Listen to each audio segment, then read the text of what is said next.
Welcome to the Salmon Runs YouTube. Enjoy the video.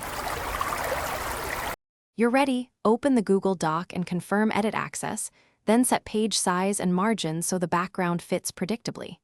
Next, choose Insert Watermark to add an image as a background. This is faster and preserves layout. If watermark isn't available, use Insert Drawing New, Add Image, and Position behind text. Use an optimized image under 10 MB to avoid slow load. Once inserted, you'll refine scale and transparency in the next step. Now adjust how the image behaves.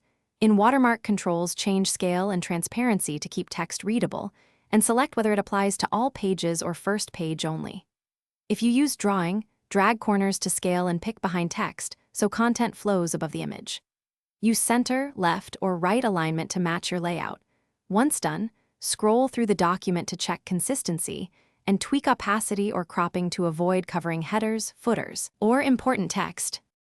Finish by applying the watermark or embedding the drawing and then export as PDF to confirm print and sharing behavior. If the background doesn't appear, make sure the image isn't blocked by permissions, clear browser cache, or open the doc in incognito or another browser. As a reliable fallback, place the background in Google Slides, export each slide as an image or PDF, and insert those pages into docs. This preserves exact layering when docs.